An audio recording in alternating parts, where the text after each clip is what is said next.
Shane Beamer. I think everybody knows he's heading into his first season as the Gamecocks head coach. Youngest head coach at South Carolina since 1993. Was part of the victorious team. Not led this team to victory, he clarified. Part of the victorious team at the 2021 Peach Bowl Golf Challenge a couple months ago. On a personal note, I've known Shane since he was a young guy at Mississippi State, and he's one of the people who every time we're in a stadium together, when he was an assistant coach at different places, South Carolina, Georgia, at Oklahoma, would always take a moment to come say hello. Before a game, after a game, just very personable, and always appreciated that touch. So it's my privilege to introduce South Carolina Gamecocks head football coach Shane Beamer.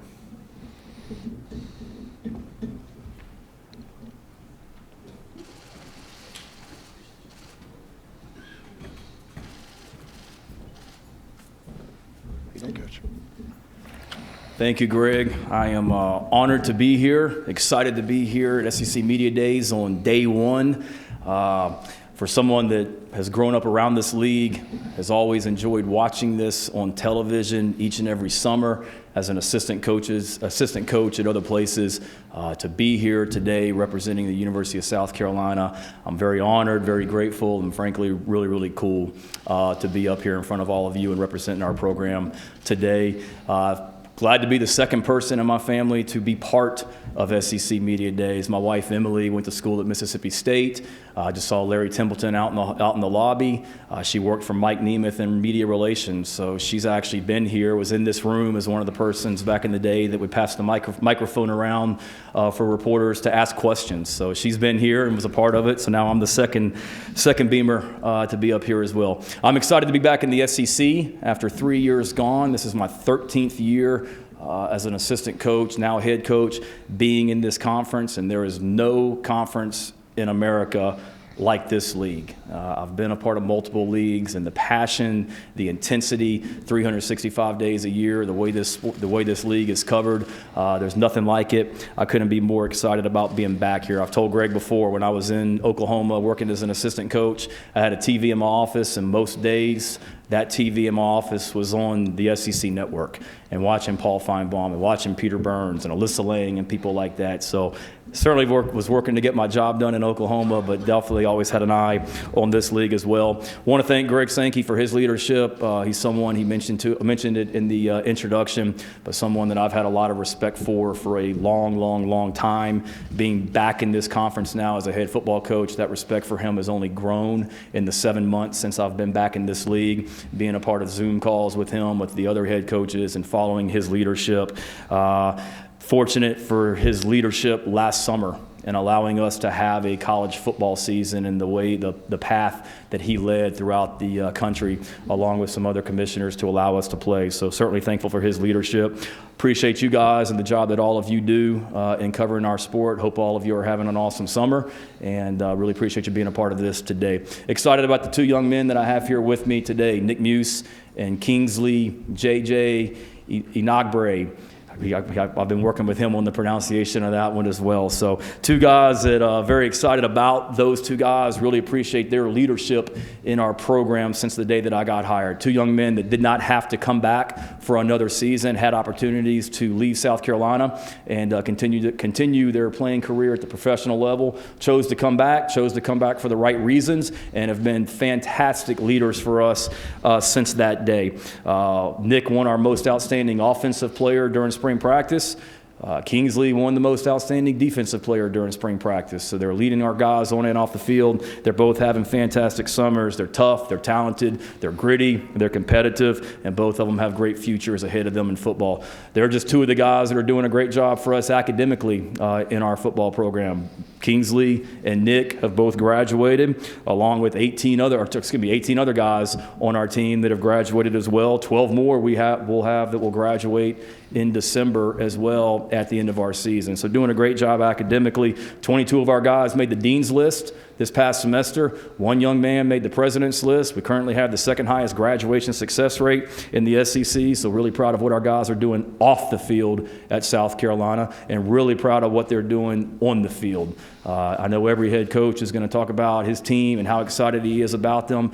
I'm no exception. Our guys have bought in, and they've done everything that we've asked them to do since I got hired in December, and really fired up about what they're getting done right now. Offensively, we returned 7 starters. We got a lot to prove. There's a lot of question marks about our offense. There's no doubt about it. I'm excited about the scheme we've put together, being able to marry some of the things that I did at Oklahoma and other places that I've been, along with what Marcus Satterfield, our offensive coordinator, and our offensive staff have done at other places that they've been as well. We've got good young talent at the quarterback position, but that's what it is. It's young. Luke Doty's the most experienced guy that we have. We named him our starter coming out of spring practice. He's a guy that's been in our program for a year. Around him, we have a true freshman. We have an older young man in Connor Jordan that walked onto our program and is doing a great job. Colton Gauthier is the true freshman, and then Jason Brown that transferred in. So good young talent, but inexperienced. Our running back position is a great position of strength for us. Obviously, we all know what Kevin Harris did at South Carolina last season and the season that he had. He's excited to build up on that and to have an even better 2021 season, to lead the SEC in rushing yards per game and to go over 1,000 yards on a team that didn't have the success that they wanted on the field, to me is remarkable and just a testament to the workhorse that Kevin is. Marshawn Lloyd, who we have high hopes for, is fully healed and doing a great job in his rehab and is back to full strength. Excited to watch him. If you watched our spring game, you saw Zaquandre White.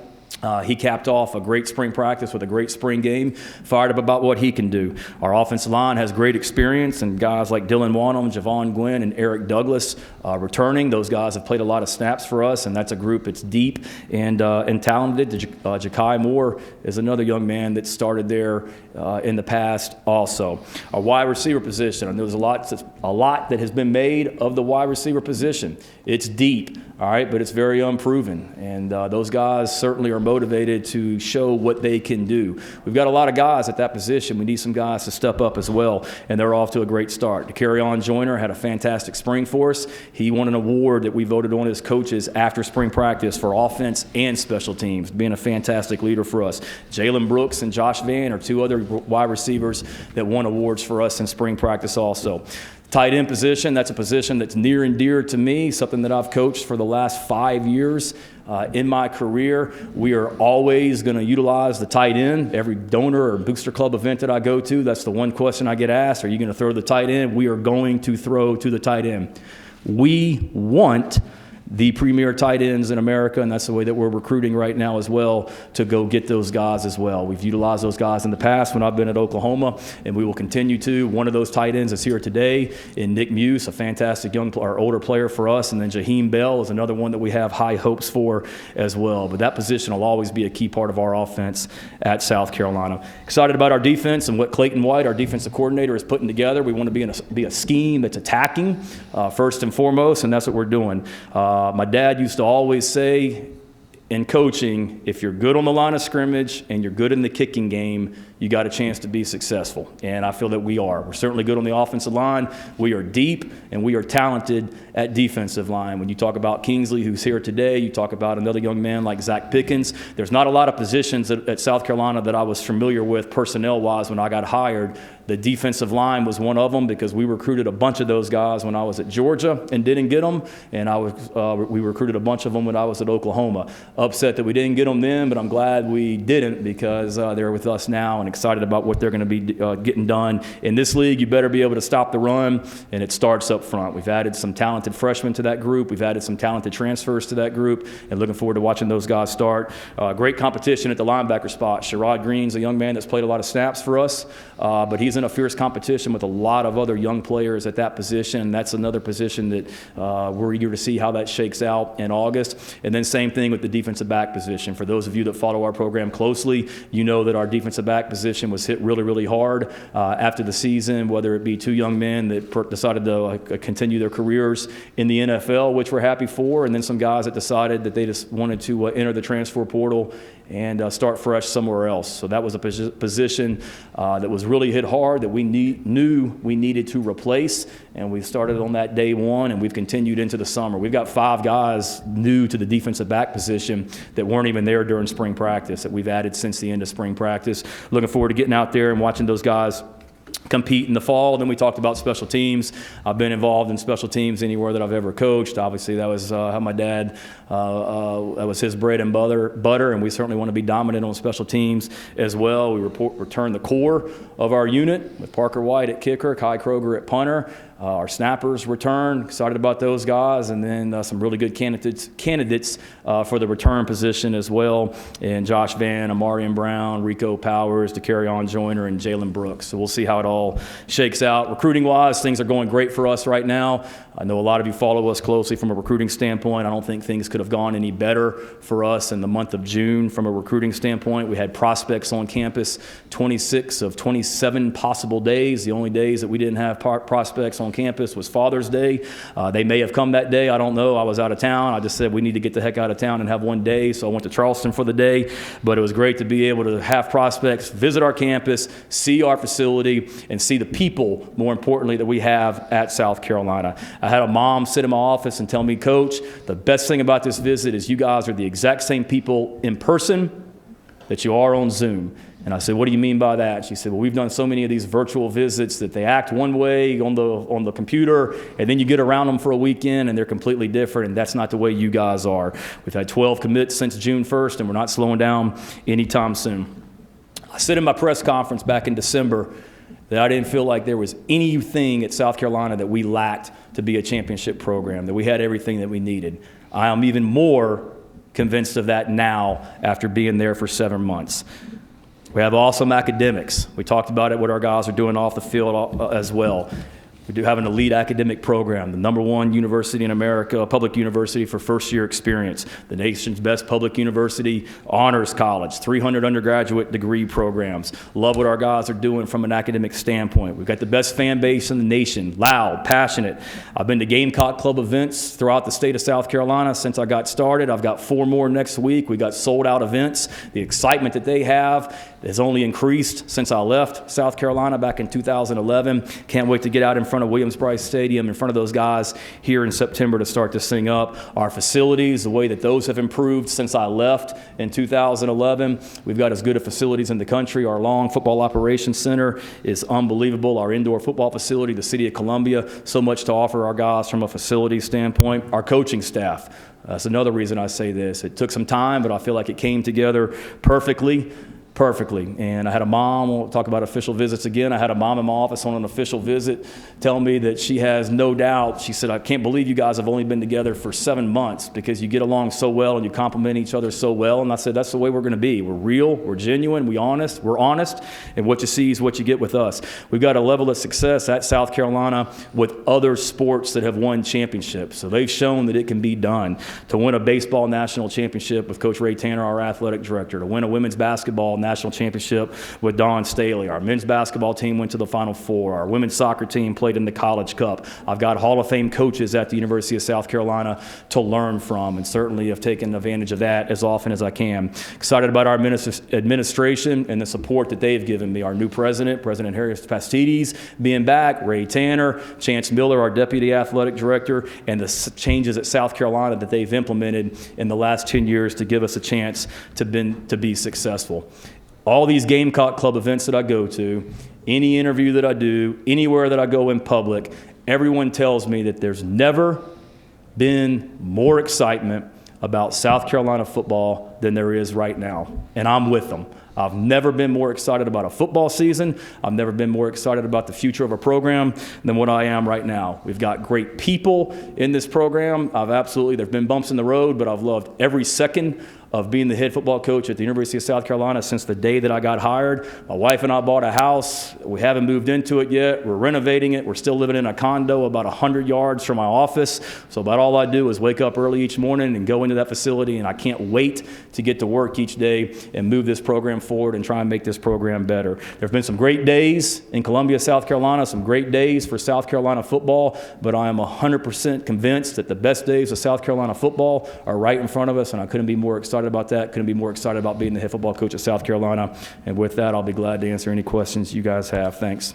All right, thank you, Coach Beamer. If you have a question, raise your hand. We'll get a microphone to you. AJ, Riley, and Savannah have microphones.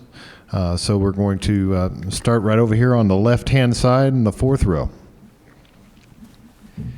Shane, Michael Katz from the Northeast Mississippi Daily Journal. Obviously, with your father being who he is, I'm curious, have you found yourself trying to get out of his shadow, or is it something that you've embraced and you're proud to be a part of the lineage of those sorts of accomplishments? No, certainly very, very proud of that. Ever since I got into coaching, or really you go back to when I was playing high school football, growing up in Blacksburg, Virginia, there were certainly kids that I played with that said the only reason you're the starting whatever on the football team or baseball team is because your dad's the head football coach at Virginia Tech. And then when I got into coaching, whether it's right or wrong, I've always tried to keep that chip on my shoulder or edge about myself to prove myself for sure. Certainly I'm very proud of that, but I got into coaching in 2000 as a graduate assistant at Georgia Tech with George O'Leary, and that part of that was wanting to get out on my own and make my own name and not just go work for my dad as a graduate assistant and not be Shane Beamer, but to be Frank's son. It was important for me to go out and develop my own reputation and contacts, and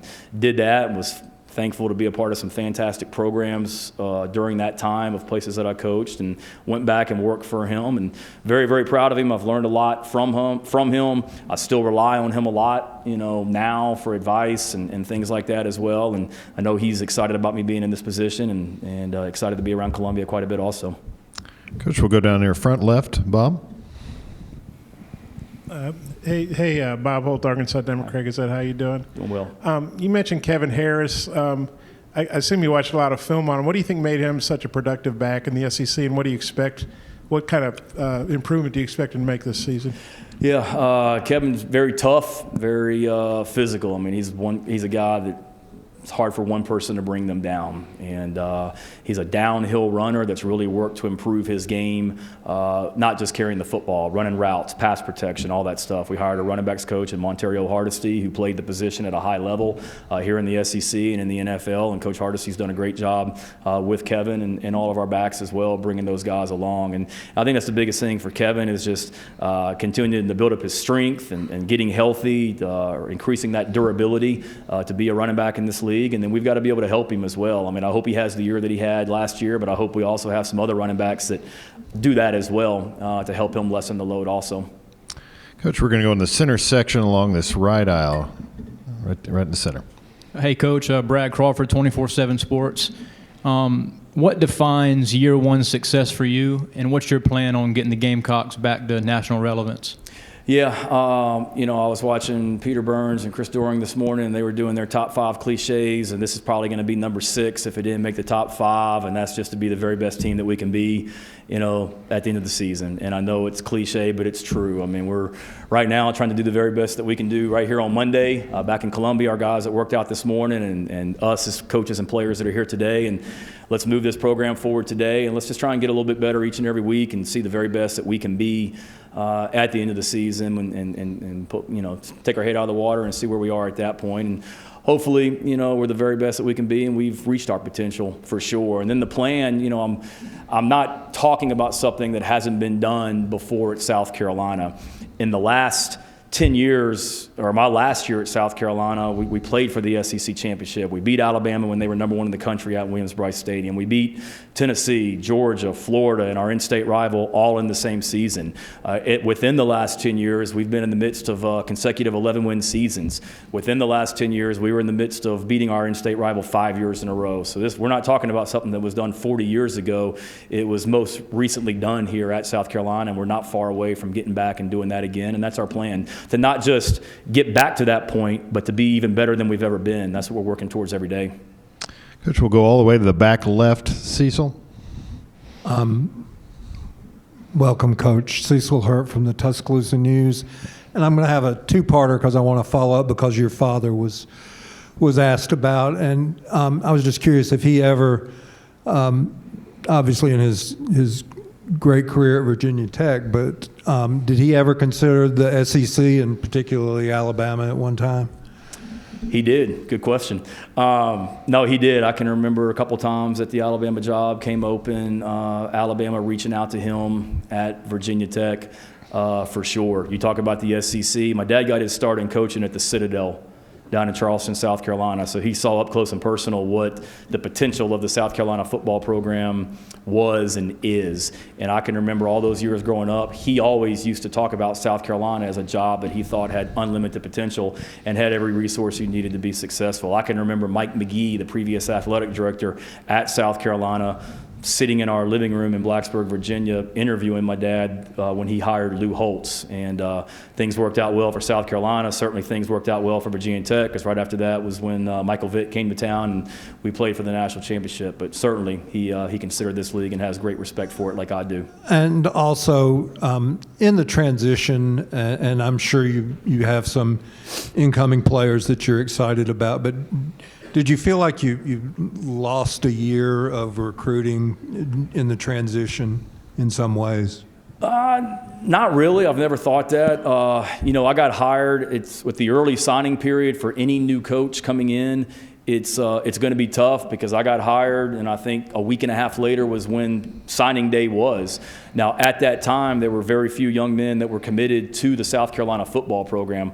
All of those guys stayed committed, but because we had such a low number, it really allowed me to jump in as a head coach, hire a staff, figure out what our schemes are going to be, figure out what we have from a personnel standpoint, and then utilize the month of January and then every month since then to add to this roster and increase it. So certainly would I've liked to have been the head coach and had a lot more time before the December signing period? Yes, but so many of those guys, they made decisions before I even got hired, but I really like what we've done to the roster since I got hired. When I got hired that first week of December, our roster now is so much better than what it was now, and I don't mean that as a negative. I mean that we've added a lot of great pieces through the transfer portal and through high school recruiting as well. And as we all know, there's a lot of young men that fall through the cracks in that early signing period, and we were able to identify a lot of those guys and go find them and recruit them and sign them in January. Coach, we're going to go over here to our right-hand side and 4 rows back. Hey, Shane. Adam Luck at Kentucky Sports Radio. You mentioned the tight ends. It's seeming like in the league it's becoming a trend offensive coordinator-wise. I know you went and got Marcus Satterfield from the Panthers. Kentucky hired a guy from the Rams. Saban's done it a couple times. LSU's done it a few times. Why do you think that is? And do you kind of see the league transition into more 12 personnel to kind of take advantage of what defenses are doing nowadays? Yeah, I think each coach is different in who he wants to hire and bring into the program. Certainly I hired Marcus. He had NFL experience, which was a really appealing. They had been a part of the offense that LSU ran in 2019 because that's what they were running with the Carolina Panthers last season. But more importantly than that, I know what kind of coach Marcus Satterfield is. We were graduate assistants together, and it helped that he was with the Panthers last season, but he's someone that for years, if I ever got an opportunity to be a head coach, he's someone that I wanted to try and get on my staff at some point. And then in regards to personnel, I know me personally, we always want to be an offense that has the flexibility and the multiplicity to whatever the strength of our offense is personnel-wise. Let's have a system that's flexible enough to adapt to that. And if it's 2 tight ends and 3 running backs are the best players we have on offense, then let's go. If it's 4 wide receivers and a tight end, then let's go. If it's a running back and 4 tight ends, whatever it may be, we want to be able to adjust to it. And that was a great lesson I learned from Lincoln Riley at Oklahoma. Our offense in 2018 out in Norman with Kyler Murray and CeeDee Lamb and Hollywood Brown was a lot different than what it was in 2019 with Jalen Hurts at quarterback. And then it was different in 2020 with Spencer.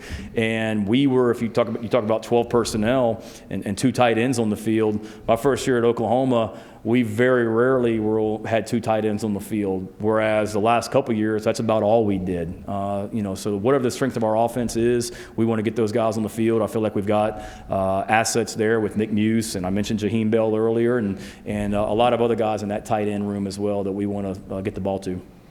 We're going to stay in that same section a little bit further back. Over to the right, Coach. Hey, Coach. Travis Brown of the Bryant College Station Eagle. With Texas A&M being cross-division rival or cross-division game yearly, curious your thoughts on that series. Did you know there was a trophy involved, and what your thoughts on the A&M as a program?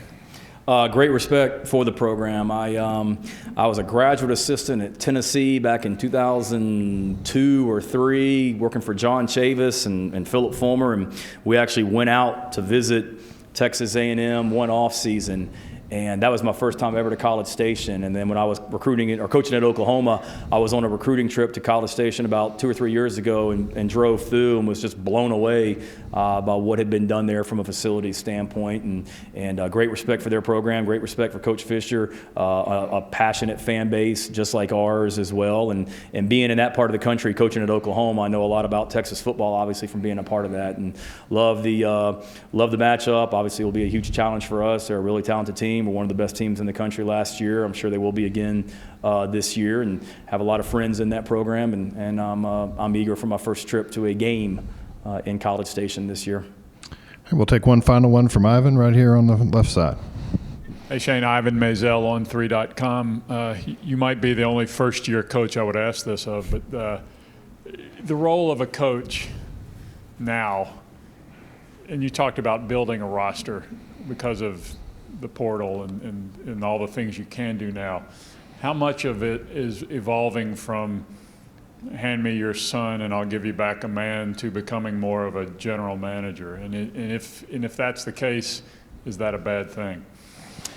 No, it's a great question. I don't want to ever get away from hand me your son and we'll help develop him on and off the field to leave here with a degree from South Carolina and a better young man than what you gave him to. But certainly there's college athletics is different, but I'm an old school guy at heart and love the college game and what it's about. I love the fact that you can get a 17, 18-year-old young man in your program, and then 4 years later watch him graduate, or in addition to now I'm getting calls to go to their weddings, and they just had babies and things like that. And I got into this business because of the players. I love kids. I love coaching these young men that I coach, and I'll never waver from that for sure. But certainly it's a different time now with everything that's going on throughout college athletics as well. But I think that's regardless of now or 5 years ago, in a lot of ways, that's the chair that you're in. I've learned now being in this chair as a head coach, I feel like there was about 6 weeks when I first got hired where I didn't do anything like football related. It was everything else that comes along with being a head coach. So it's that's part of it, the CEO, general manager aspect of the job. But at the end of the day, it's always about the young men in our program, and always will be. And I couldn't be more fired up about the group of guys that we have in Columbia.